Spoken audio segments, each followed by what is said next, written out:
இப்போதும் ஆண்டுடைய வார்த்தைக்கு நேரம் நம்ம கடந்து சொல்லுவோம். யோவான் எழுதின சுவிசேஷம் 5வது அதிகாரம் 35வது வசனத்தை நாம் வாசிக்க கேட்போம்.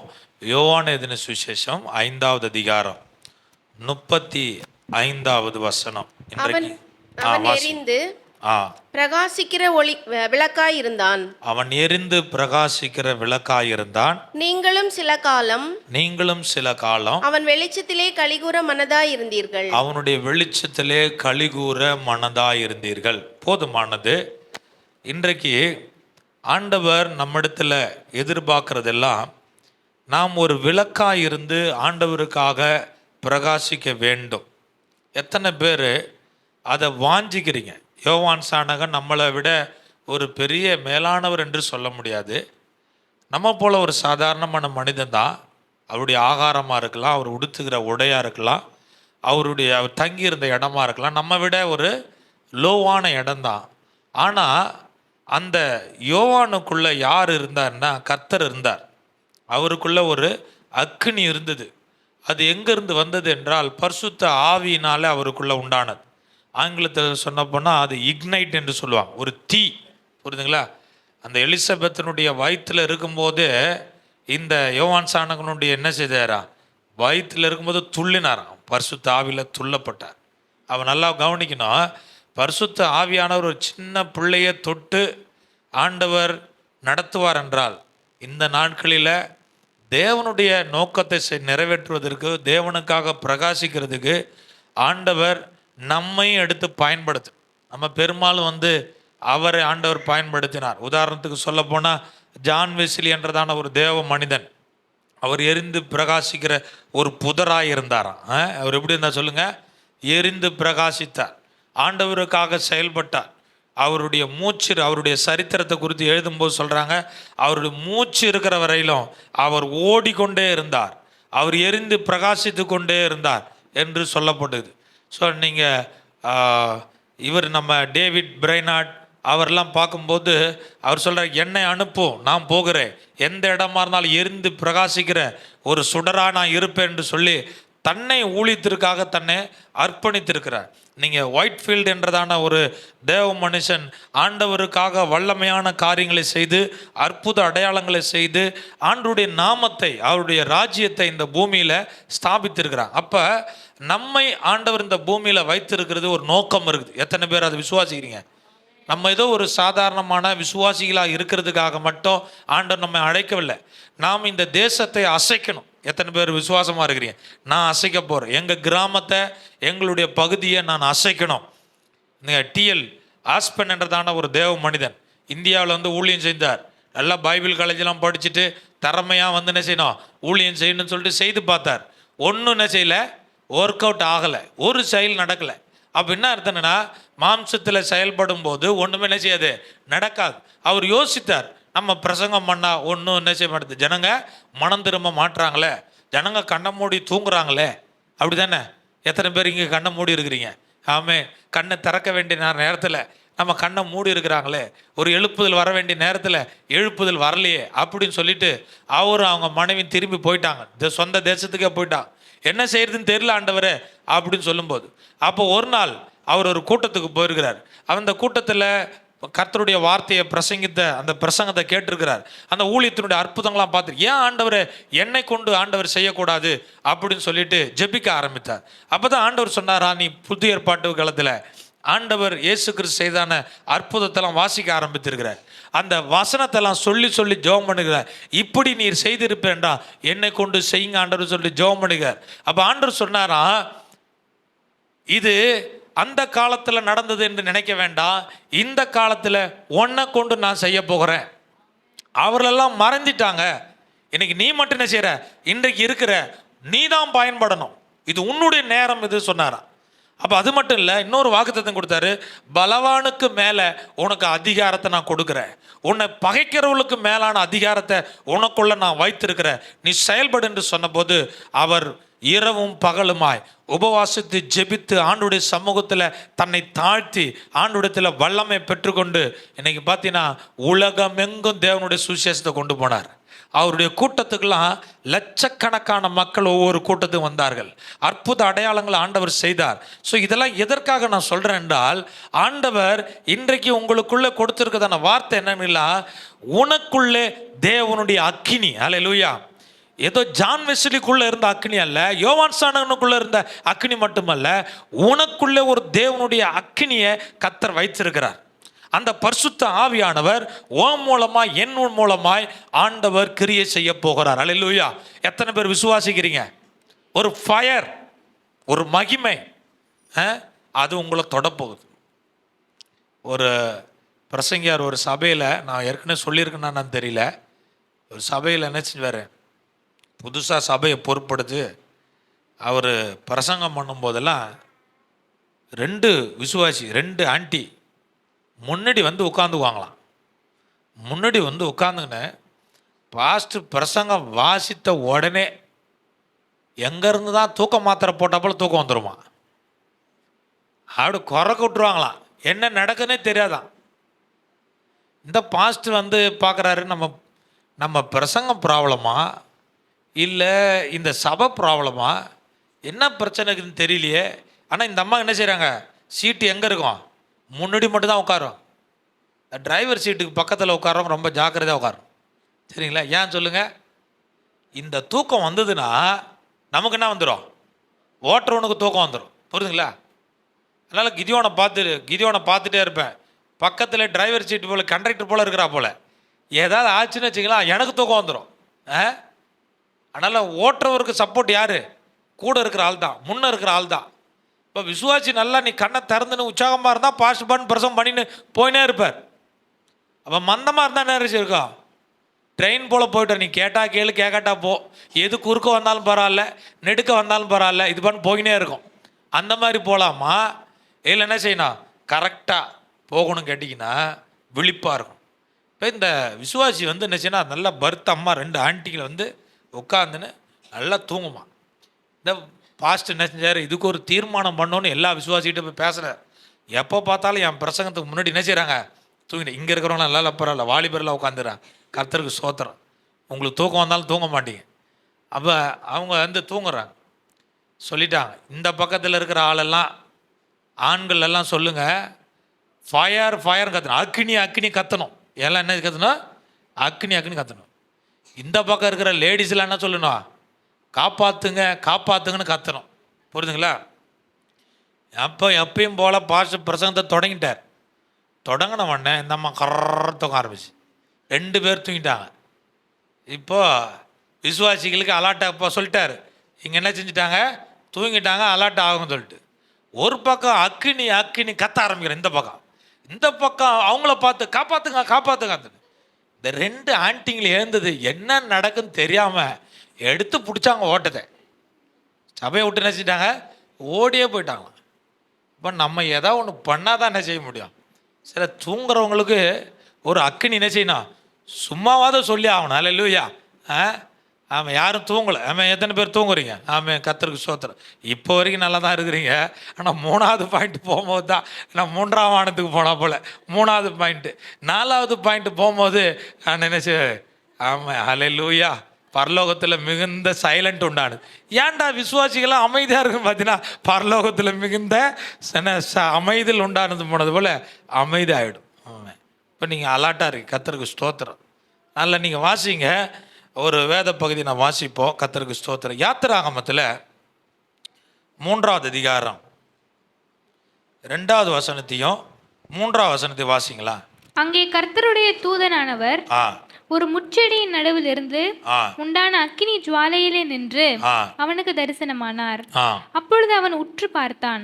முச்செடி அக்கினியால் ஜுவாலித்து எரிந்தும் அது வெந்து போகாமல் இருந்தது. அப்பொழுது மோசே, அந்த முச்செடி வெந்து போகாதிருக்கிறது என்ன?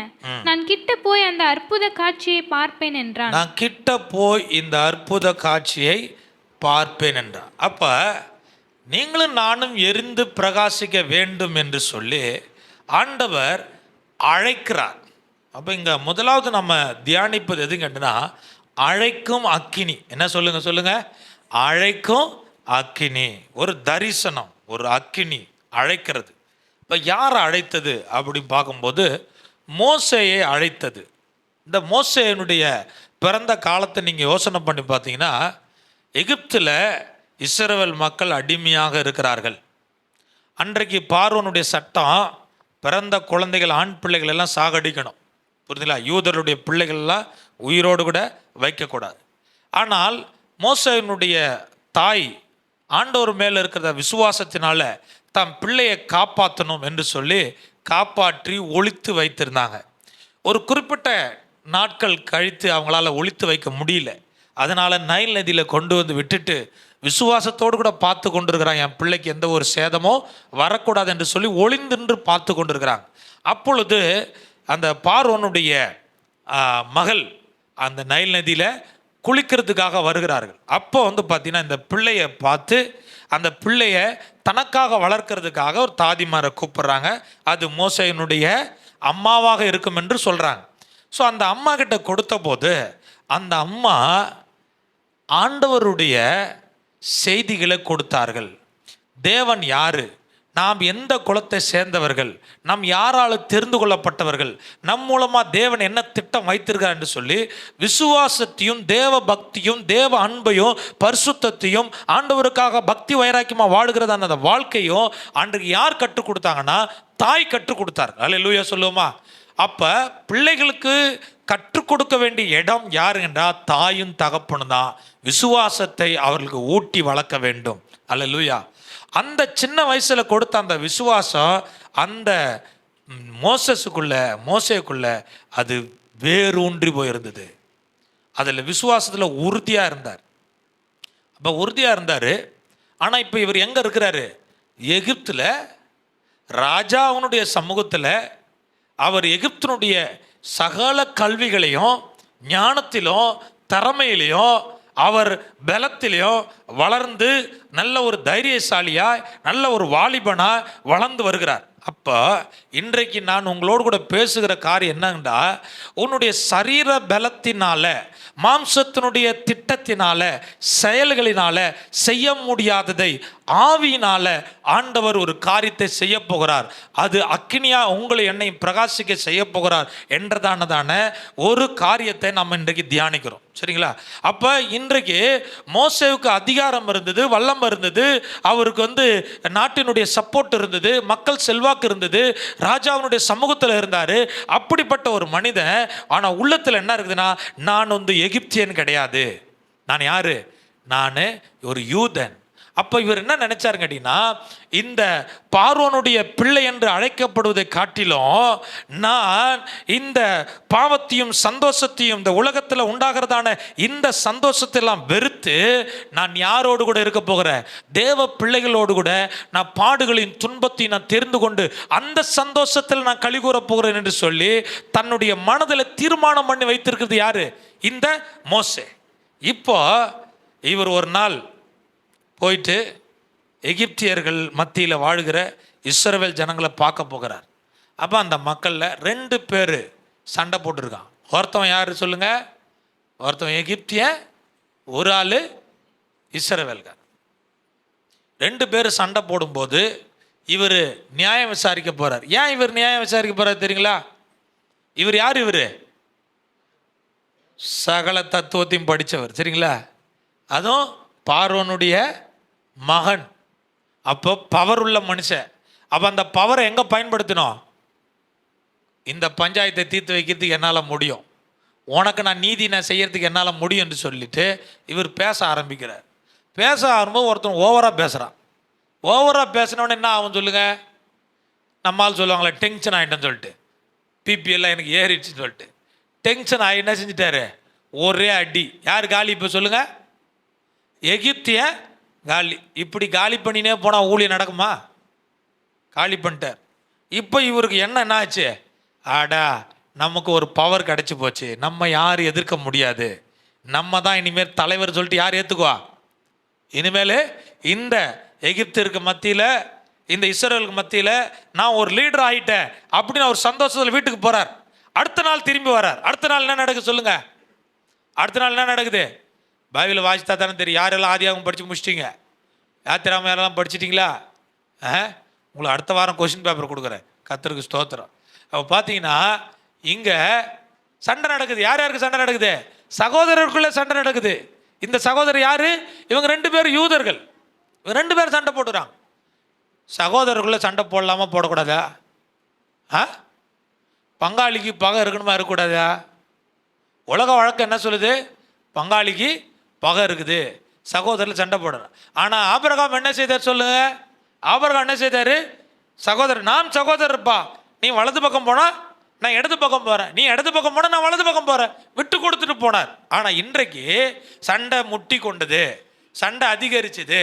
இந்த சண்டையில் இவர் நியாயம் விசாரிக்க போகிறார். ஏப்பா நம்ம சகோதரர் தானப்பா, நீங்கள் ஏன்பா உங்களுக்குள்ளே சண்டை போட்டுக்கிறீங்க அப்படி கேட்கும்போது ஒருத்தன் வாய் சும்மா இல்லை. அவன் சொன்னா, உன்னை யார் எனக்கு மேலே அதிகாரம் வச்சுது? நீ யார்? நீ சொல்லு. எனக்கு பஞ்சாயத்து பேச வந்துக்கிற நீ யார்? நடைமுறையில் கேட்குறாங்க, நீ யார் எனக்கு பஞ்சாயத்து வைக்கிறது? கேட்ட உடனே நேற்று தினத்தில் யாரை கொண்டுட்ட? எகிப்தினை கொன்று போட்ட, இன்னைக்கு என்ன கொல்ல போறியா, என்ன அழிக்க போறியா நீ அப்படின்னு சொல்லிட்டு இந்த செய்தி யாருக்கு போயிடுச்சு? பார்வோனுக்கு போயிடுச்சு. இப்போ நல்லா கவனிக்கணும், சகோதரர்கள் சண்டை போடுறது யாருக்கு போய் தெரியும் சொல்லுங்க? பகைக்கிறவனுக்கு, உலகத்தானுக்கு தெரியும். கிறிஸ்தவர்களே, நீங்க சண்டை போட்டு கொண்டால் அது யாருக்கு தெரியும்? யாருக்கு தெரியும்? அன்றைக்கு பகைக்கிற ஒரு ராஜாவுக்கு தெரியும். தெரியுமா தெரியாதா? நிச்சயமா தெரியும். இன்றைக்கு சபைகளில் ஒற்றுமை கிடையாது, சபைகளில் ஐக்கியம் இல்லாததுனால பிரிவினைகள் இங்கு பிரிஞ்சு போயிருக்குது. சபைகள் பெருகி இருக்குது, உபதேசத்தின் அடிப்படையில் பெருகி இருக்கிறது. அதே சமயத்தில் அந்தந்த ஒவ்வொரு ஊருக்கும் ஒவ்வொரு இடத்துக்கும் பிரிவினை உண்டாகி போய் ஒற்றுமை இல்லை. யாருக்குள்ள ஒற்றுமை இல்லை? விசுவாசிகளுக்குள்ள ஒற்றுமை இல்லை, சபைகளுக்குள்ள ஒற்றுமை இல்லை, போதர்களுக்குள்ள ஒற்றுமை இல்லை. இந்த ஒற்றுமை இல்லாததை கண்டுதான் இன்றைக்கு கிறிஸ்தவர்களை எதிர்க்கிற ஒரு கூட்டம் பெருகிறதா இல்லையா? ஏன் ராஜாக்கள் நமக்கு விரோதமாக எழும்புகிறாங்க? ஏன் அதிகாரிகள் நமக்கு விரோதமாக எழும்புகிறாங்க அப்படின்னா, நம்மால் பார்த்தீங்கன்னா ஒற்றுமையாக ஐக்கியமாய் செயல்படுறது கிடையாது. புரியுதுங்களா? இவங்க பஞ்சாயத்து பெரிய பஞ்சாயத்து. அதனால தான் நீங்கள் அட்வொகேட்டுக்கிட்ட கேட்டால் சொல்கிறாங்க, ஏங்க உங்கள் கிறிஸ்தவர்கள் நீங்கள் ஒன்று சேர்த்து அழைத்து கொண்டு வந்துடுவீங்களா? அது உங்களால் முடியுமா? இவ்வளோ பேர் வரீங்களே, இந்த சபையாரெலாம் ஏன் வரமாட்டாங்க? யார் சொல்கிறா? அவனுக்கு தெரியுது இயேசு கிறிஸ்து வர வரைக்கும் நம்மால் ஒன்றாக மாட்டான்னு சொல்லிட்டு. சரிங்களா? நீங்களும் நானும் ஒன்றாகிட்டுனா எழுப்புதல் வந்துடும், அக்கினி ஊற்றப்படும், நீ ஒன்றாக கூடி ஜெபம் பண்ண கிரி நடக்கும். இந்த ஒற்றுமையை குலைக்கிறதா பிசாசுடைய வேலை. உன் ஒரு மனதை கொடுக்கிறா, பகையை உண்டாக்குறா. அதனால தான் சொல்றாரு, நாம் சகோதரர்கள்ப்பா, ஏன் சண்டை போட்டுக்கிறீங்க அப்படின்னு சொல்லிட்டு மோசே கேட்கிறார். வேற வழி இல்லை, சுயபலத்தினால செய்யலான்னு யோசித்தாரு, செய்ய முடியவே இல்லை. பணமோ பதவியோ இல்லை உனக்கு இருக்கிற தைரியமோ உனக்கு இருக்கிற பலனமோ இந்த ஊழியத்தை செய்ய உன்னால முடியாது, உன் குடும்பத்தை நடத்த உன்னால முடியாது.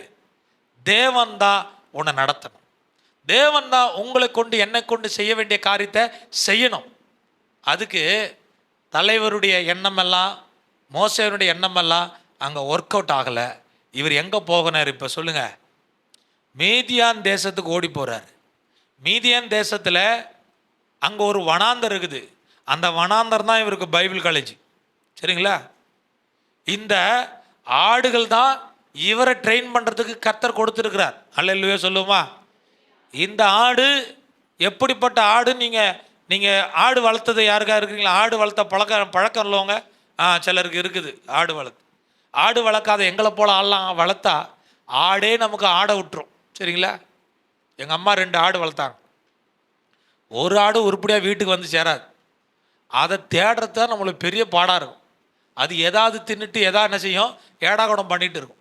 2 ஆடே நம்மளை ஊரில் 2 பக்கம் ஓட விடுமே. அப்போ அவ்வளோ பெரிய மந்தையை மோசே கிட்ட கொடுத்தா மோசே என்னைக்கா முன்ன பின்ன ஏதாவது ட்ரைனிங் ஏதாவது எடுத்துகிட்டு வந்தாரா? இவர் யார்? இவர் மோசே காலரை தூக்கிட்டு சொல்லுவார், நான் ராஜா அவனுடைய கண்ணுக்குட்டிப்பா, நான் ராஜ சமூகத்தில் கல்வி படித்தேன்பா, எம்பிபிஎஸ் படித்தேன்பா, எம்டி படித்தேன்பா, நான் சாஃப்ட்வேர் என்ஜினியர்ப்பா, நான் சேச்சா இதை போய் என்னால் எடுக்க முடியுமா? இதை போய் என்னால் செய்ய முடியுமா? அவ்வளோ திறமை அவ்வளோ தாளந்து உள்ள என்னை கொண்டு போய் எங்கே விட்டுருக்குறாங்க? ஆடு மேய்க்க விட்டுட்டுறாங்களே, யோசிக்க மாட்டோமாங்க? ஏன் ஆண்டவரை எங்களை கொண்டு வந்து இங்கே வனாந்தரத்தில் விட்டீங்க? ஏன் இந்த ஆடுகளை மேய்க்கிறதுக்கு விட்டீங்க? இயேசு கிறிஸ்து அவரை குறித்து சொல்வது நல்ல மேய்ப்பன். யாரு சொல்லுங்க? மேய்ப்பர்ல யார் நல்ல மேய்ப்பன்? இயேசு கிறிஸ்து நல்ல மேய்ப்பன். பிரதான மேய்ப்பன் யாரு? இயேசு கிறிஸ்து. அப்படின்னா என்ன அர்த்தம்? ஆடுகளுக்கு முன்னே செல்லுவார் அவர், ஆடுகளோடு கூட தங்கி இருப்பார் அவர், ஆடுகளை பாதுகாப்பார், ஆடுகளை போஷிப்பார், ஆடுகளுக்கு விரோதமாக எழும்புகிற சத்துருக்களை மேற்கொள்ளுவார். எந்த வழியிலும் பக்க வழியாக கள்ள மேய்ப்பர்கள் வராதபடி காக்கிற வேலை அந்த மேய்ப்பன் செய்தாருங்க. அவ்வளோ கடுமையான வேலை, இரவும் பகலும். ஆடை மேய்த்த யாக்கோபு சொல்றாரு, என் கண்ணுக்கு நித்திரை விடவில்லை, நான் நித்திரை வரல எனக்கு, இரவும் பகல் இந்த ஆடுகளுக்காக நான் என்ன செய்ய உழைத்திருக்கிறேன். சாதாரணமா இந்த ஆடு பெருக வரல, ஆத்து மக்கள் சாதாரணமா வரல, நான் உழைத்திருக்கிறேன், நான் கடினமாக உழைத்திருக்கிறேன், அதனாலதான் கர்த்தர் இவ்வளவு மந்தை எனக்கு கொடுத்திருக்கிறார் என்று சொல்றாரு யாக்கோபு. அப்ப ஆடுகளை மேய்க்கிறது வந்து சாதாரணமான விஷயம் கிடையாது. இந்த ஆடுகளை மேய்த்து எத்தனை வருஷம் மேய்த்தாரு? 40 வருஷம். எங்க இருக்கிறாரு சொல்லுங்க? மோசேனுடைய வாழ்க்கை அரண்மனை வாழ்க்கை 40 வருஷம். ஒரு சாதாரணமான மனிதன் ஆடு மேய்க்கிறது ஒரு பெரிய கஷ்டம் கிடையாது, சரிங்களா? நம்ம பிள்ளை கூட படிக்கலாம் சொல்லுவோம், 4 மாடு வாங்கி மேய்ன்னு சொல்லிட்டு. இப்போ அதை கூட சொல்ல முடியாது, மாடு ரொம்ப ரேட் ஆயிடுச்சு, சரிங்களா? அதை விட விலை குறைவாக இருந்தால் தான் வாங்க முடியும். ஏன்னா ஒரு மாடு 50,000 மேலே சொல்கிறான், சரிங்களா? 4 மாடுக்கு 2 லட்சம் வச்சாகும். அதுக்குள்ளே பிள்ளைக்கு ஃபீஸ் கட்டி படிக்க வச்சிடலாம். அதனால் மாற்றி யோசிக்கிறேன் இப்போ, சரிங்களா? அவன் நல்லா கவனிக்கணும். இந்த ஆடு, இந்த மந்தை, இதை மேய்க்கிறதுல பயங்கர ட்ரைனிங் யார் கொடுத்தா? நிறைய பொறுமைகள் எல்லாம், சாந்தத்தை எல்லாம், நல்ல குணத்தை எல்லாம் இந்த ஆடு கற்றுக் கொடுக்குது. அந்த கோபம் எல்லாம், அரண்மனையில் இருந்த கோபம், அந்த தைரியம், அந்த பேலன் எல்லாம் என்ன செய்யுது? இந்த ஆடுக்கு பின்னாடியே போய் ஆடுக்கு பின்னாடி போன மனுஷன் சொல்றாரு, நான் எம்மாத்திரம்பா, என்ன போய் அழைக்கிறீர்? நான் எம்மாத்திரம், நான் திக்கு வாய் உள்ளவன். ஏன் சொல்லுங்க? எல்லா படிப்பும் எல்லா ஞானமும் போய் இன்னைக்கு ஒன்றுமில்லாத இருக்கிறேன். இந்த ஒன்றுமில்லாத இருக்கிற சூழ்நிலையில் தான், என்னால் முடியாது என்று தாழ்த்துகிற நேரத்தில் தான் கர்த்தர் உன்னை எடுத்து பயன்படுத்த விரும்புகிறார். என்றைக்கு என் சுயபலத்தினால செய்ய முடியும், என்னை இதை செய்திடுவேன், இதை சாதிச்சிடுவேன், என் வீட்டை கட்டிடுவேன், என் வாழ்க்கையை கட்டிடுவேன், என் பிள்ளைகளை நடத்திடுவேன், என்னுடைய எதிர்காலத்தை எல்லாம் நானே எல்லாத்தையும் செய்திடுவேன், என் திறமை இருக்குது என்று என்றைக்கு யோசிக்கிறியோ அன்றைக்கு அது ஃபெயில் ஆகும். நீங்க வேணா எழுதி வச்சுங்க, எனக்கு ஒண்ணுமில்லை ஆண்டவரே, கர்த்தர் நீ என்னை பயன்படுத்து என்று சொல்லி தாழ்த்துகிற தேவ பிள்ளையை கர்த்தர் நோக்கி கொண்டிருக்கிறார். தாவீது ஆடுகளுக்கு பின்ன போனா, அந்த ஆடுகளுக்கு பின்ன தாவீது தான் கர்த்தர் ராஜாவாக மாத்தினார். அன்னைக்கு கிதியோன் பார்த்தீங்கன்னா கொஞ்சம் அவன் என்ன செய்யறான்? போரடித்து கொண்டிருக்கிறான். கொஞ்சம் தானியத்தை மீதியானுடைய கைக்கு தப்புக்கு போரடித்து கொண்டிருக்கிறார். ஆண்டவர் அவனை பார்த்து அழைத்தாரு, நீ வா என்று கூப்பிடுகிறார் ஊழியத்திற்காக. எலிசாவை ஆடு அவன் ஏர் ஓட்டி கொண்டிருக்கிறவனை மா என்று அழைக்கிறார். அப்ப என்ன அர்த்தம் கேட்டா, சாதாரணமான மனிதர்களை, சாதாரணமான வேலை செய்தவர்கள், தன்னை எல்லா வேலையும் விட்டுட்டு கர்த்தருக்காக வந்தவர்களை ஆண்டவர் பயன்படுத்தி இருக்கிறார். அல்லேலூயா. பிரகாசமாக வைத்திருக்கிறார். உங்க வாழ்க்கையில, என் வாழ்க்கையில நீங்க கடந்து போகிற பாதை ஒருவேளை வனாந்தரம் போல ஒரு பாதையா இருக்கலாம். இந்த வனாந்தரம் கடினமான சூழ்நிலை. இந்த வனாந்தரத்தில், இந்த பாடுகளுக்கு மத்தியில் யார் எனக்கு கூட இருக்கிறா? நீங்க பாருங்க, யாக்கோபு பிரயாணப்பட்டு போனார், வனாந்தரத்தில் போனாரா இல்லை? ஆதியாகமம் 28 நீங்க படிச்சு பாரு, வனாந்தரத்தில் இருக்கிறார். அது பேர் லூஸ். அதுக்கு என்ன பேர் சொல்லுங்க? லூஸ். வனாந்தரமான இடம். யாரும் எந்த மனிதனுடைய சப்போர்ட்டும் கிடையாது. இரவு நேரம், எந்த மிருகம் எப்போ வரும் தெரியாது, எப்போ ஆபத்து வரும் என்று தெரியாது. அப்படிப்பட்ட ஒரு நேரத்தில் இருக்கும்போது தான் அவர் தூங்குறாரு. ஆண்டவர் தரிசனத்தை கொடுக்கிறாரு. வானம் திறக்கப்படுகிறது. இந்த வனாந்தரத்தில் கர்த்தர் வானத்தை திறக்கிறார். யாருக்காக வானத்தை திறந்தார் சொல்லுங்க? முன்பு லூசா இருந்த பகுதி இப்பொழுது பெத்தேலாக மாறுகிறது. அதுவரையில் அவன் அறியாதிருந்தான். யாக்கோபு சொல்கிறார், நான் இதை அறியாதிருந்தேன், தேவதூதர்கள் ஏறுவதும் இறங்குவதுமான ஒரு இடத்துல நான் வந்திருக்கிறேன் என்பதை அறியாது இருக்கிறேன். இப்படி ஒரு தரிசனத்தை நான் அறியாது இருக்கிறேன். இது தேவனுடைய வீடு, இது வனாந்தரம் கிடையாது. கர்த்தர் உன்னை உருவாக்குற இடம் இது. கர்த்தர் கொடுத்திருக்கிறதான இந்த வேலை கர்த்தர் உன்னை உருவாக்குற வேலை. நீங்களும் நானும் நினைக்கிறோம் இது வனாந்தரம், எல்லாரும் என்னை கைவிட்டாங்க, யாரும் இல்லை என்று சொல்லி கர்த்தர் வானத்தை திறந்து உனக்காக வெளிப்படுகிற நேரம் இது. அவன் யாக்கோபு சொல்றான், நான் அறியாது இருந்தேன். ஒருவேளை கர்த்தர் நடத்துகிற பாதையை உங்களுக்கு அறியாது இருக்கலாம். ஆனால் இன் ஃபியூச்சர் ஒரு 10 வருஷம் கழிச்சுட்டு நீங்கள் யோசிப்பீங்க, கர்த்தர் என்னை இதற்காக தான் இந்த பாதையில் அனுப்பினார். அல்லேலூயா, அல்லேலூயா. ஒரு மூத்த போதகர்கிட்ட, ஹலோ இருக்கிறீங்களா? நான் முதல் பாயிண்டில் என்ன சொல்லக்கூடாது, அமைதியாகிடக்கூடாது. பரலோகராஜ்யம் தான் அமைதியாக இருக்கணும். அங்கே பார்த்தீங்கன்னா மூத்த போதர் இடத்துல இளம் ஊழியர் கேட்குறார், பாஸ்டர் எப்படி பாஸ்டர் நான் தேவ சித்தத்தை நான் அறிஞ்சுக்கிறது, தேவன் என்ன குறித்து வைத்திருக்கிற நோக்கத்தை நான் எப்படி அறிஞ்சு கொள்வது அப்படின்னு ஒரு ஆர்வத்தோடு கூட கேட்டுக்கிட்டே இருக்கிறார். மூத்த போதகர் என்ன செஞ்சாராம், ஒரு ரோஜா பூ இருக்குல்ல, மலராத மொட்டுள்ள ஒரு ரோஜா பூவை கிள்ளி அவருடைய கையில் கொடுத்தாராம். தம்பி, இந்த ரோஜா பூவை மலராத இந்த மொட்டை நீ ஒரு இதழும் கீழே விழாதபடிக்கு என்ன இதை பிரித்து அழகாக ஒரு மலர வச்சிருப்பான்னு சொல்லிட்டு கொடுத்துருக்கார். ஒன்றும் நினச்சக்கூடாது, கீழே விழக்கூடாது.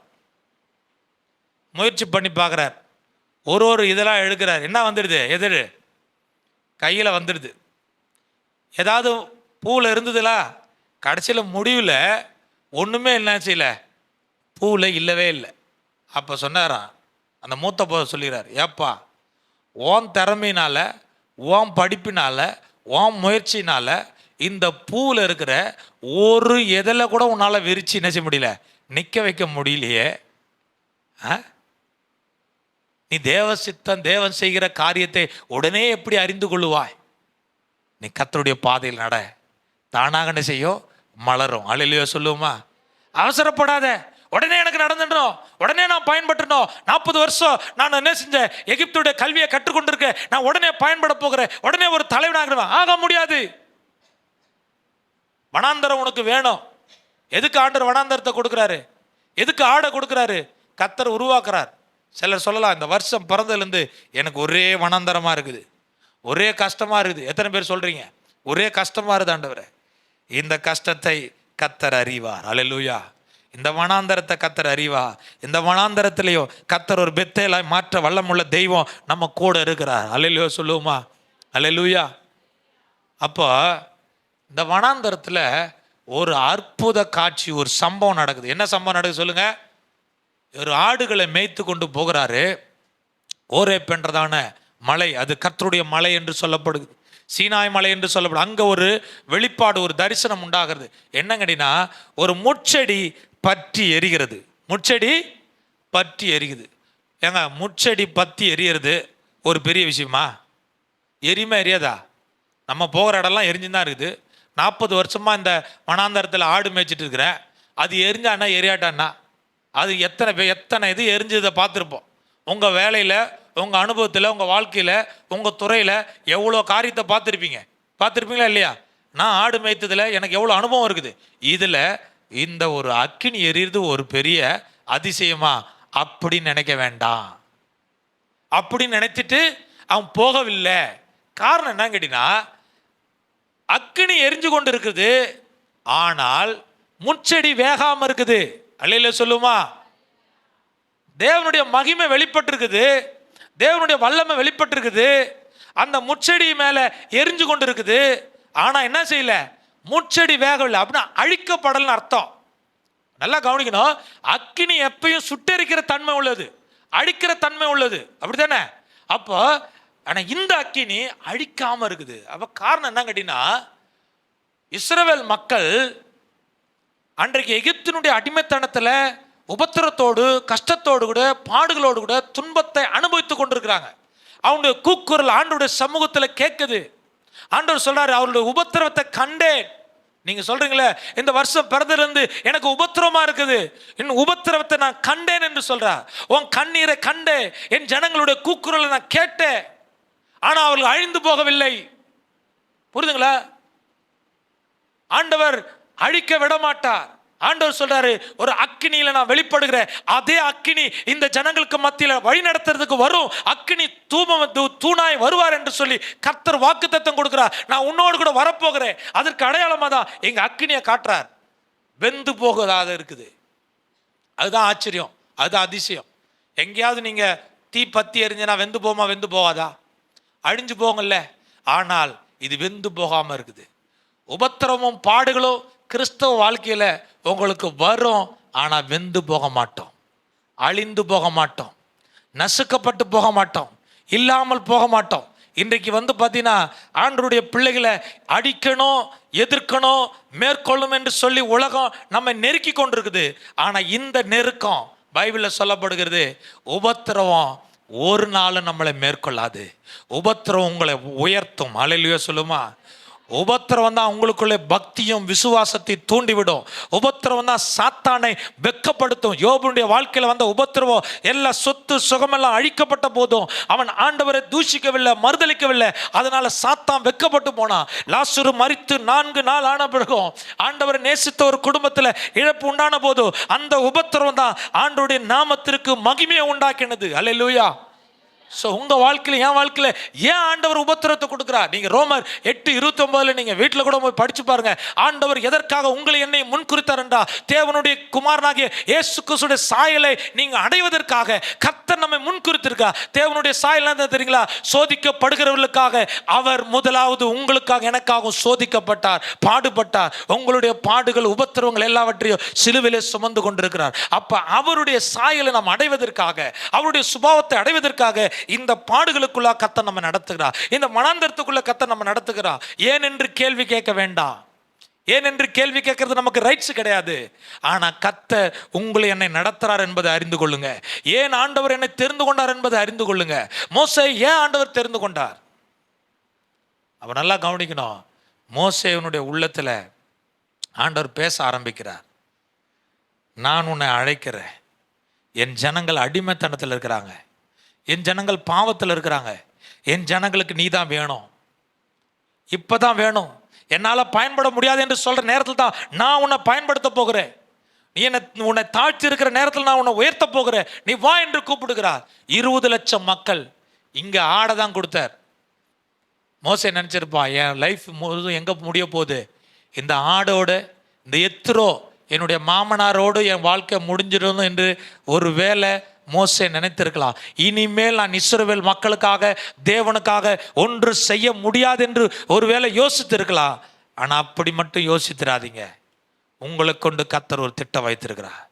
நீ வனாந்தரத்தில் இருந்தாலும், நீ வாழைத்தோப்பில் சர்ச்சை வச்சிருந்தாலும், யோவான் சாணகனை தேடி யார் போனா சொல்லுங்க? அக்கினி எங்க இருக்குதோ அங்கே கூட்டம் பார்க்கறதுக்கு ஓடி வரும். அல்லேலூயா. பரிசுத்த ஆவியானவர் உனக்குள்ளே இருந்தார் என்றால் தேவ ஜனங்கள் நம்மளை தேடி ஓடி வருவார்கள். இங்கே தேவன் இருக்கிறார் என்று சொல்லுவார். அல்லேலூயா. அந்த அக்கினி இல்லாதபடிக்கு நீ என்னதான் நீ போராடினாலும், மாம்சத்தில் என்னதான் நீ செயல்பட்டாலும் அது ஒரு கிரியும் நடக்காது. அல்லேலூயா சொல்லுவோமா? நீ எவ்வளோதான் பிரசங்கம் பண்ணாலும் அந்த பிரசங்கத்தில் ஒரு எஃபெக்டே இருக்காது. ஆமே, என்னால் பிரசங்கமே பண்ண முடியாது. நீங்கள் பிரசங்கத்தை நீங்கள் கேட்குறீங்களோ கேட்கலையோ, அல்லேலூயா ஸ்தோத்திரம், நான் கண்ணை மூடிட்டு கூட பிரசங்கம் பண்ணலாம். ஆமே, எனக்குள்ள ஃபயர் இருந்தா. அல்லேலூயா. சொல்ல மாட்டீங்களே? அல்லேலூயா. உங்களுக்குள்ள ஒரு ஃபயர் இருக்குதா? ஒரு அக்கினி இருக்குதா? இன்ன வரைக்கும் வரலையே. ஆமே, ஆவியில் நம்ம எப்படி இருக்கணுமா? அனலாக இருக்கணும். ஆமே சோத்திரம். அங்கே நல்லா குளிர்ந்து போய் வந்தால் என்ன செய்ய முடியாது? ஆக்டிவாக இருக்க முடியாது. நீங்கள் கையை தட்டுறதும், நீங்கள் பாடுறதும், நீங்கள் நான் பிரசங்கம் பண்ணும்போது ஆமேன்னு சொல்கிறது தான் யாருக்கு அடையாளம்? அக்கினியாக இருக்கிறதுக்கு அடையாளம். ஆமே, நீங்கள் பார்க்குற பார்வையும் நீங்கள் விடுகிற கொட்ட ஆவியும் கெட்ட ஆவியும் பார்த்தா, ஆனால் அக்கினி அணைஞ்சிரும். அல்லேலூயா. எப்படி ஒரு அடுப்பை பற்ற வச்சுட்டு உப்புன்னு ஊதுறமா அந்த மாதிரி ஆன்னு விட்டா எப்படி இருக்கும்? என்னது பேன் போயிடும். ஆமே, ஆனால் நம்ம எப்படி இருக்கணும் சொல்லுங்க? ஆவியில் எப்பயும் அனலாக இருக்கணும், உற்சாகமாக இருக்கணும், கர்த்தருக்கு ஊழியம் செய்யணும். நீ எந்த ஆடு மாடை மேய்ச்சாலும் சரி, கர்த்தர் இதை கொடுத்துக்கிறான்னு சந்தோஷமாக செய். அல்லேலூயா. அப்போ தான் 20 லட்சம் மக்களை கர்த்தர் கொடுக்க போகிறார். அல்லேலூயா. அப்போ தான் பல அற்புத அடையாளங்களை உன் கரத்தை கொண்டு கர்த்தர் செய்ய போகிறார். உன் கையில் இருக்கிற கோலை கொண்டு கர்த்தர் அதிசயமான காரியத்தை செய்ய போகிறார். நீ தான் ராஜாவுக்கு முன்னாடி போய் நிற்க போகிற, அதிகாரிகளுக்கு முன்னாடி போய் நிற்க போகிற, நீ தான் தேவனுடைய அடையாளமாக இருக்க போகிற. அல்லேலூயா. எகிப்திலிருந்து புறப்பட்ட போது தடையா என்ன வந்தது? செங்கடல் இருக்குது. செங்கடல்ல யார் போறா? இஸ்ரேல் மக்கள் அருமையா போறாங்க. அவங்க அழிக்கப்பட்டாங்களா சொல்லுங்க? செங்கடல் அழிச்சுதா? அழிக்கலையா? ஆனா யார் அழிச்சுது? எகிப்தியனை அழித்தது. அல்லேலூயா சொல்லுமா? உங்களை அழிச்சுதா? அவ உபத்திரவப்படுத்தினவனை தான் அழிச்சுதே ஒழிய உபத்திரவப்பட்டவங்க அழிக்கப்படலைங்க. அந்த அக்கினி எரிச்சு கொண்டு இருக்குது. நீங்க நினைக்கிறீங்க இந்த அக்கினி என்ன அழிச்சிடுன்னு சொல்லி, அது வேகாது இருக்கிறது. அல்லேலூயா. ஆனால் தான் சொன்னா, நீ தண்ணீர்ல கடக்கும் போது நான் உன்னோடு கூட இருக்கிறேன், அக்கினியில் கடக்கும் போது உன்னை என்ன செய்யாது? அது ஒன்று சேதப்படுத்தாது. அப்ப சேதப்படுத்தாதபடிக்கு உங்களை எண்ணையும் தேவ மகிமை காத்து கொள்ளுகிறது. அப்ப ஆண்டவர் ஒரு பெரிய நோக்கத்துக்காக உங்களை எண்ணையும் அக்னி நடுவிலிருந்து அழைக்கிறார். நாம் என்ன செய்யணும் தெரியுங்களா? கர்த்தரையே நம்ம பிடித்துக்கொள்ளும், கர்த்தரையே சார்ந்து இருக்கணும். அதனால தான் ஏசாயா 30:15 சொல்லுகிறார், நீங்க கர்த்தரை சார்ந்து கொள்ளுங்க, எகிப்தியனை சார்ந்து கொள்ள வேண்டாம், அவனுடைய இராணுவத்தை தேட வேண்டாம், அவனுடைய சப்போர்ட் உனக்கு வேண்டாம். கர்த்தரே நீ அமர்ந்திருந்து நீங்க கர்த்தருக்காக காத்திருந்தா கர்த்தரே உங்களை ரட்சிப்பார். அலையில சொல்லுமா? கர்த்தரே உங்களை விடுதலை ஆக்குவார். என்ன பிரச்சனையில இந்த ஆலயத்துக்குள்ள வந்திருந்தாலும், எவ்வளவு தேவைகளை வந்திருந்தாலும், என் உபத்திரம் வெளியே சொல்ல முடியாது என்ற மனக்குழப்பத்தோடு கூட நீங்க இருந்தாலும், நான் உங்களை பார்த்து சொல்லுகிறேன், கர்த்தர் சொல்லுகிறாரு, நீ கர்த்தருக்காக காத்திரு. ஹல்லேலூயா. அவருடைய ரட்சிப்பு உங்க ஆண்டவருடைய சமூகத்திலிருந்து வரும். அதை நீங்களும் நானும் உணரப்போகிறோம். ஹல்லேலூயா. ரெண்டாவது பார்த்தீங்கன்னா, அர்ப்பணிக்கிற ஒரு அக்கினி. 1:20 ஆயிடுச்சு. கர்த்தருக்கு ஸ்தோத்திரம். ஏசாயா 6வது அதிகாரம் 1வது வசனத்தை வாசிங்க.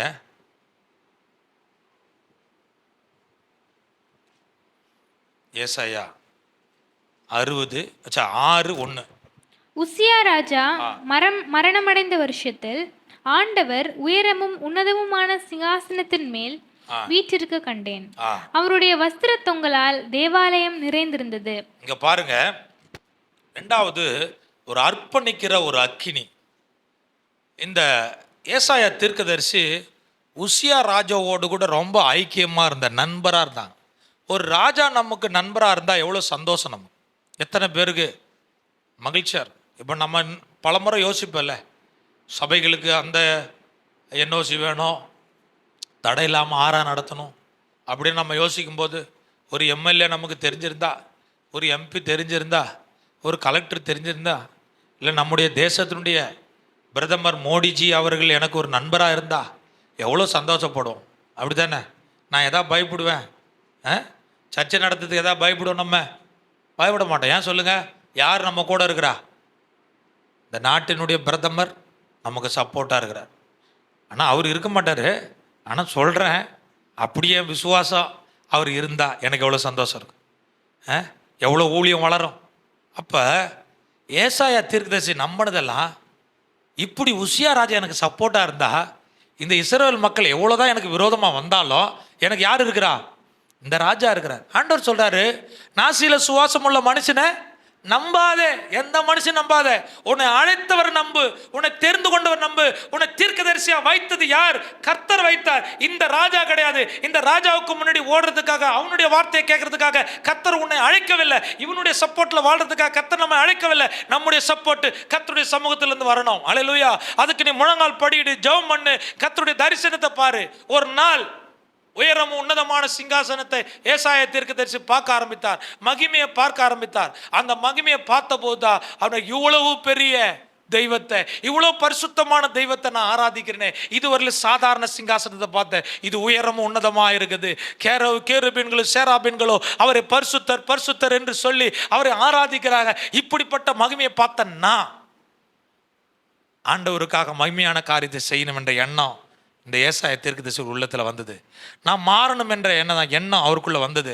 அதனால தான் அங்கே சொல்றாரு, நான் அசுத்த உதடுள்ள ஜனங்களுக்கு மத்தியில் வாழ்கிறேன். நான் ஒரு சாதாரணமான மனிதனாக இருக்கிறேன், சாதாரணமான மனிதர்கள் மத்தியில் வாழ்கிறேன், குறை சொல்லுகிற மனிதர்கள் மத்தியில் வாழ்கிறேன். இங்கே பார்த்தீங்கன்னா பிரச்சனைகளும் போராட்டம் நிறைந்த பாவமும் நிறைந்த இந்த மக்கள் மத்தியில் நான் வாழ்ந்து கொண்டிருக்கிறேன். பாவம் நிறைந்த மக்கள் மத்தியில் வாழ்ந்து கொண்டிருக்கிறேன். என் நாவை நீ தொடும், என் நாவை என்ன செய்யும்? தொடும். அப்போ ஆண்டவர் பார்த்தீங்கன்னா நாவை கத்த தொட்டார். எதனால் தொட்டார் சொல்லுங்க? அக்கினி எங்கேருந்து வந்தது? தேவ சமூகத்திலிருந்து அக்கினி வந்து அப்படி நாவை தொட ஆரம்பிச்சு. நாவை எதுக்காக தொடரா சொல்லுங்க? நெகட்டிவான வார்த்தைகளை எதுலேருந்து வருது? அவிசுவாசமான வார்த்தையில் எதுலேருந்து வருது? இந்த நாவில் தான் வருது. இந்த நாவு பார்த்தீங்கன்னா, நாவை குறித்து பிரசங்கம் பண்ணால் டைம் ஆகிடும்.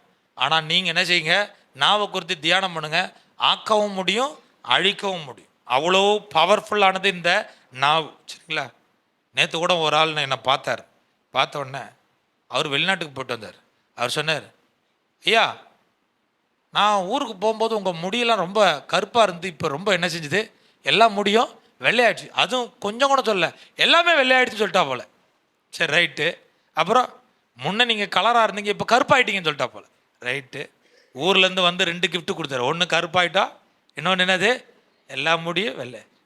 ஆனால் ஆள் இருக்கிறேன்ல, அதை நீ நினச்சியா? நீ சில ஆள் நம்மளை பார்த்தா, என்னப்பா மெலிசாக இருக்கிற, மெலிஞ்ச எதை சுகரா இல்லை பிபியா?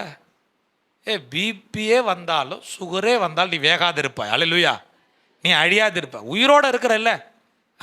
எந்த நோய் இருந்தாலும் சரி, எனக்கென்று ஆண்டவர் இந்த பூமியில் வைத்திருக்கிற வருஷம் வரையில் நான் ஓட்டுறேன் இல்லை. புரிஞ்சுங்களா? இருக்கிறீங்களா இல்லையா? அல்லேலூயா. நடக்கிற இல்லை, எவ்வளோ பிரச்சனைன்னு தாங்கிட்டு போகிறேன் இல்லை. அது யார் கொடுத்த கிருபை? ஆண்டவர் கொடுத்த கிருபை. ஆனால் நம்ம மக்கள் என்ன செய்யும், நம்மளை அப்படியே சோர்வுக்குள்ளாகிடும். ஆஹா, நம்ம இப்படி ஆயிட்டோமே, நம்ம மாறிட்டோமே, எப்படி இருந்தனா இப்படி ஆயிட்டேனே அப்படின்னு யோசிக்காம, அவன் நெகட்டிவாக பேசுகிற வார்த்தையை பாசிட்டிவாக எடுத்துக்கணும். நான் நினச்சேன், நான் இப்போ தான் மூத்த போதகர் ஆகிட்டேன். அல்லையோ சொல்லுவோமா? அவன் முன்ன இளம் ஊழியக்காரராக இருந்தேன், இப்போ நான் தைரியமாக சொல்ல நான் மூத்த போதகர் ஆகிட்டேன். அல்லேலூயா.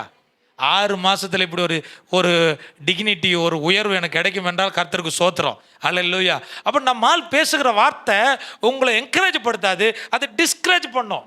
புரியுதுங்களா? என்ன டிஸ்கரேஜ் பண்ணாலும் நீங்கள் நெகட்டிவான வார்த்தையை கேட்டு மனம் தளர்ந்து போகக்கூடாது. சில விஷயத்தை நீங்களே நெகட்டிவாக யோசிப்பீங்க. ஓ இது அப்படி ஆகிடுமோ, இல்லை இது இப்படி போய் முடிஞ்சிடுமோ அப்படின்னு அது அப்படி ஆகவே ஆகாது. நடந்தாலுமே அவ்வளோ பெரிய டேஞ்சராக இருக்காது. ஆனால் நம்மால் நினைக்கிறதா, ஓ அப்படி யோசித்தே பயந்து போய் கிடக்கிறோம். புரியுதுங்களா? இப்படி ஒரு நாள் யோசிக்காத.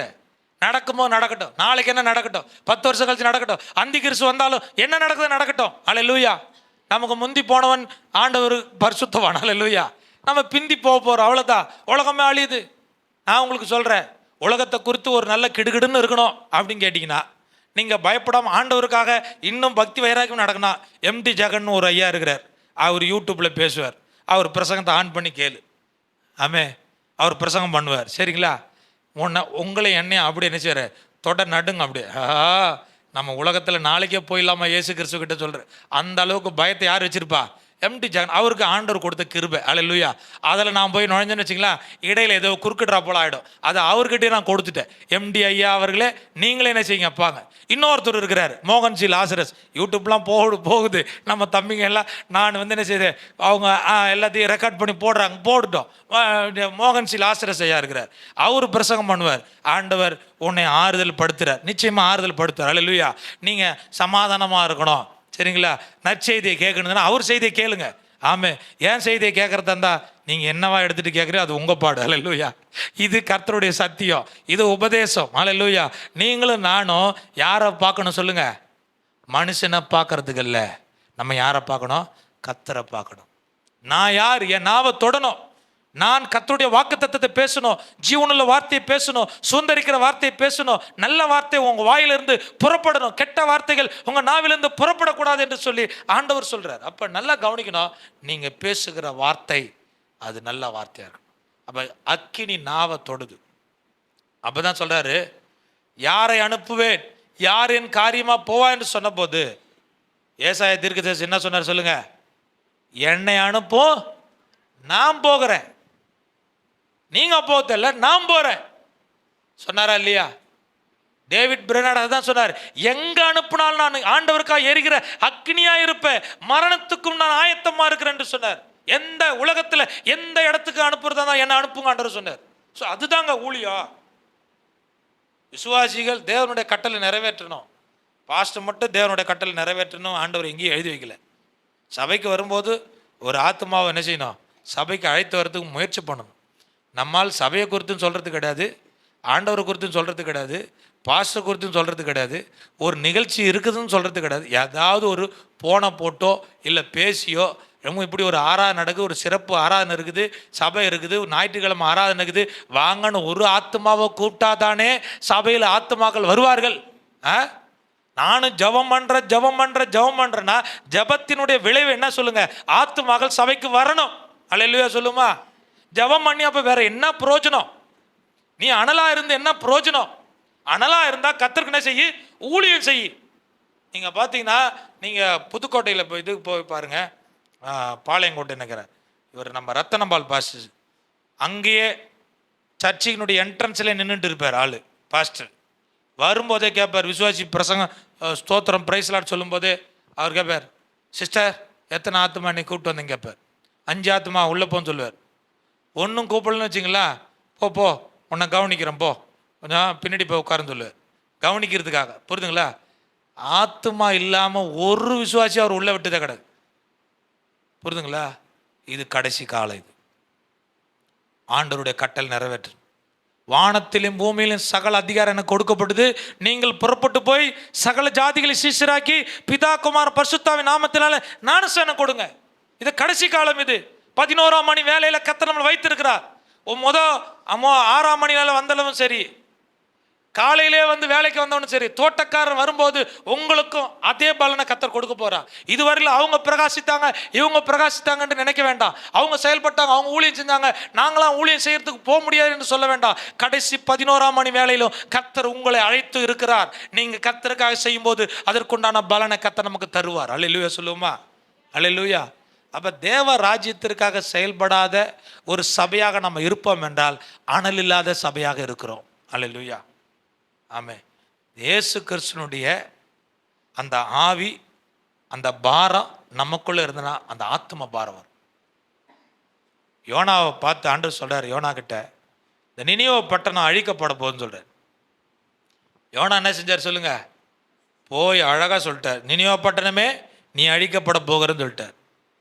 எதுக்காக வெயிட் பண்ணியிருந்தார்னா, யோனா இந்த பட்டணம் அழின்னு சொல்லிட்டு வெயிட் பண்ணியிருந்தார். ஏன்?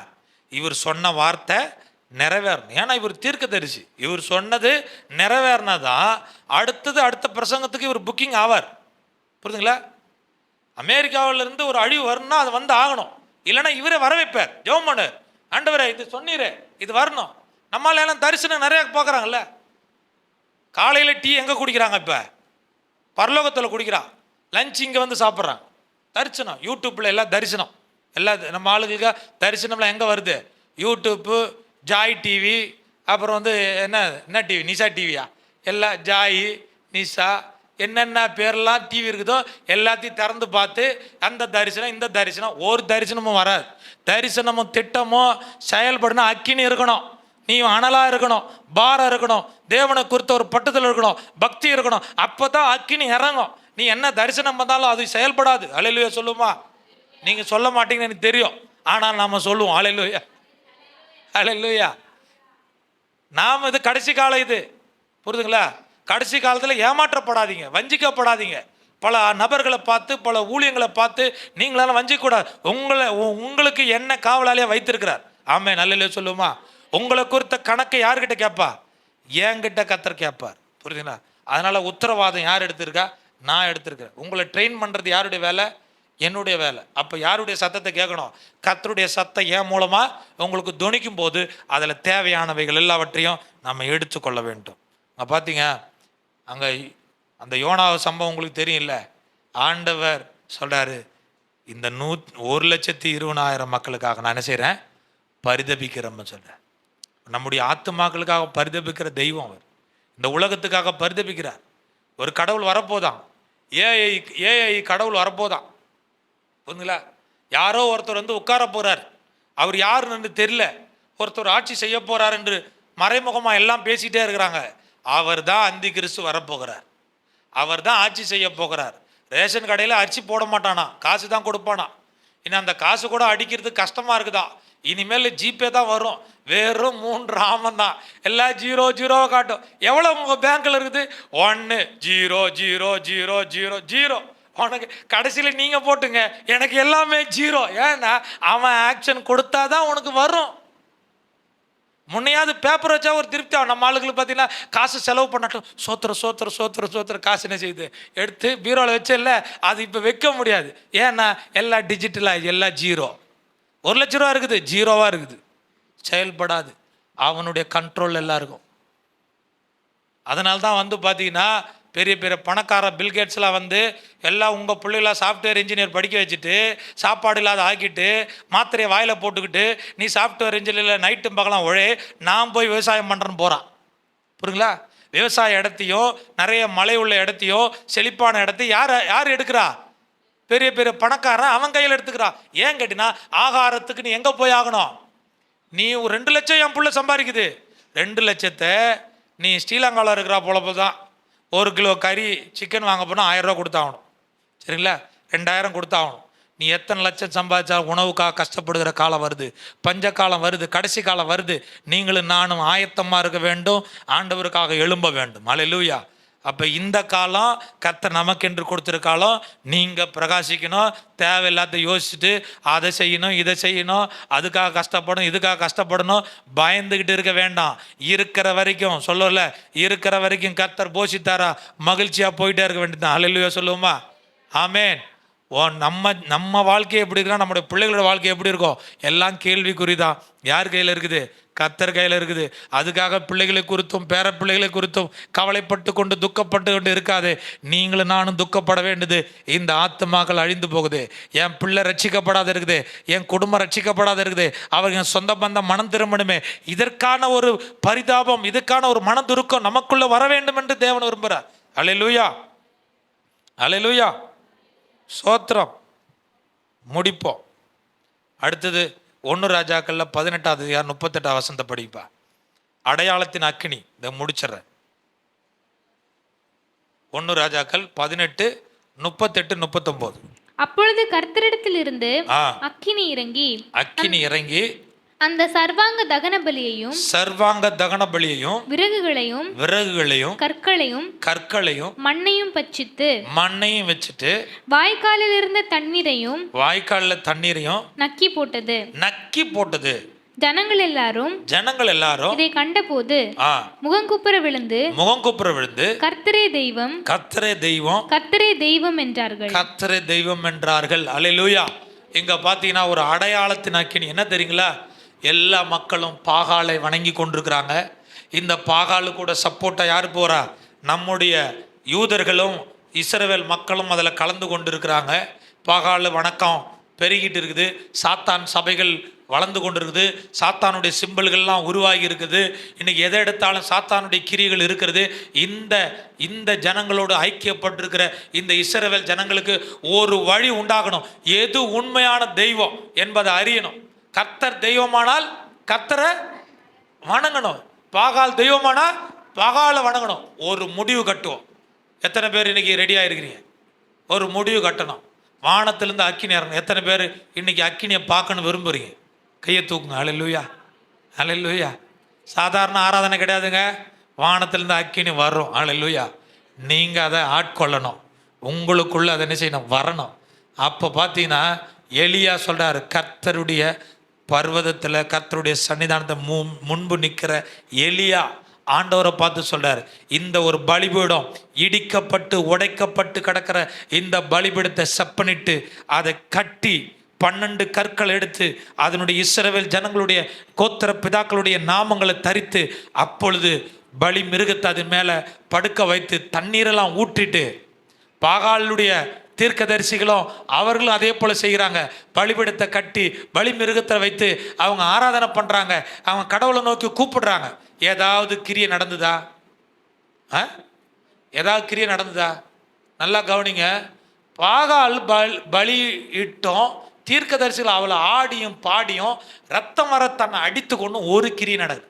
இன்றைக்கி சர்ச்சில் ஆடி பாடி குதிச்சு எழுந்து என்ன ஜபம் பண்ணி பல மணி நேரம் ஜபம் பண்ணி கிரியை நடக்கலைன்னா அது எதுக்கு அடையாளம் சொல்லுங்க? எதுக்கு அடையாளம்?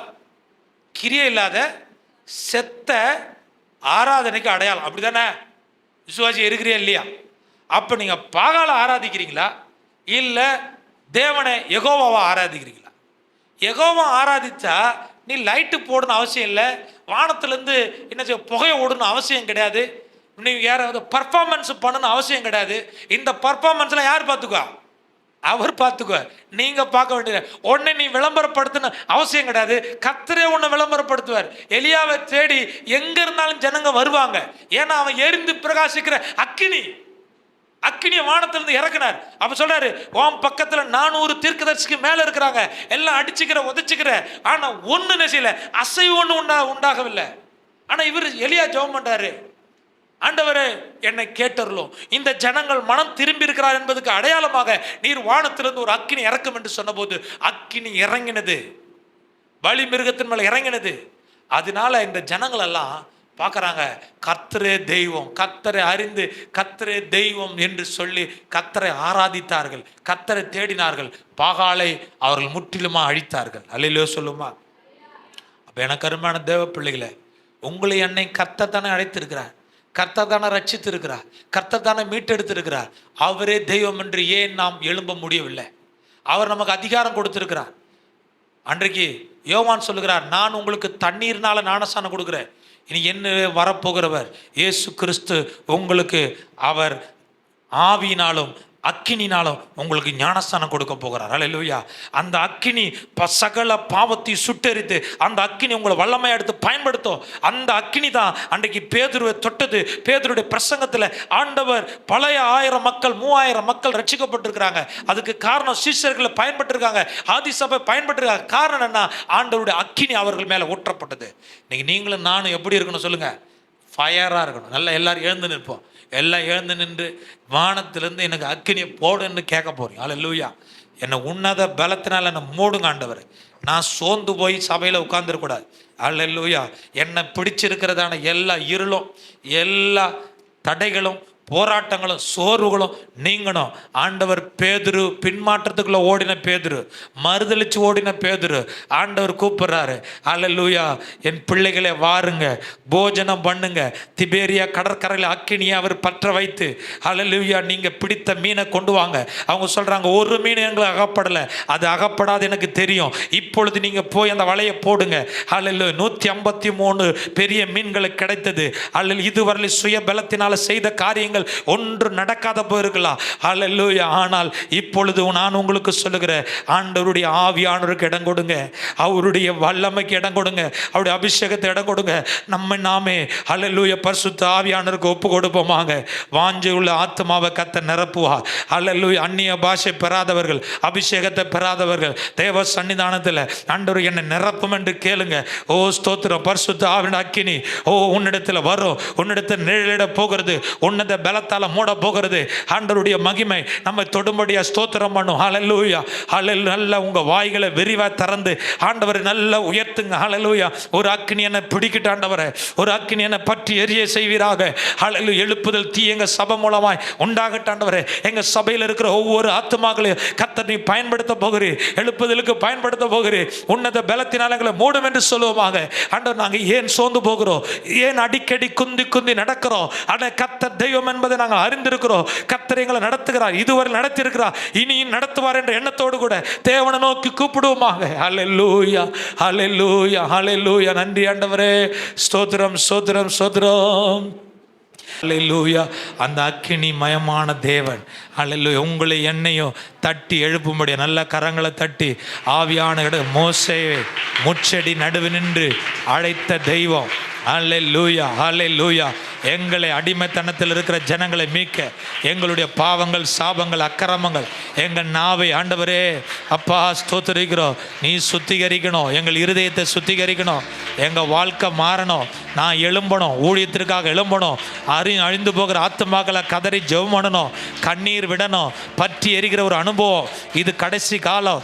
அல்லேலூயா. எழுப்புதல் தீ எங்களை பிடிக்கணும் ஆண்டவரே, உன்னத பலத்தினால மூடும். அல்லேலூயா. பவுல் அப்போஸ்தலனே புறஜாதி ஜனங்களுக்கு எழும்பி பிரகாசிக்கிற ஒளியா நீ வைத்தீரே அப்பா. இந்த நேரத்தில் நாங்கள் மாம்சத்தெல்லாம் ஒதுக்குறோம், மாம்சத்தினுடைய திட்டமெல்லாம் ஒன்று இல்லை, எங்கள் தரிசனமெல்லாம் வீணாண்டவரே. உங்கள் ஆளுகை இறங்கணும், உங்கள் அக்கினி அக்கினி என் மேலே போடணும். நான் ஃபயர் ஆகணும் ஆண்டவரே, நான் ஃபயர் ஆகணும் ஆண்டவருக்காக. எழும்பணும் ஆண்டவரே. எலும்பு பிரகாசிக்கிற ஒளி, எலும்பு பிரகாசிக்கிற விளக்கு நீங்க தான். ஓ ஜெபிக்கிற ஒரு விளக்காக, ஓ ஆத்மாக்க ஆதாயம் பண்ணுகிற விளக்காக, வேதத்தை தியானிக்கிற விளக்காக உங்களையும் என்னையும் கர்த்தர் மாற்ற போகிறார்.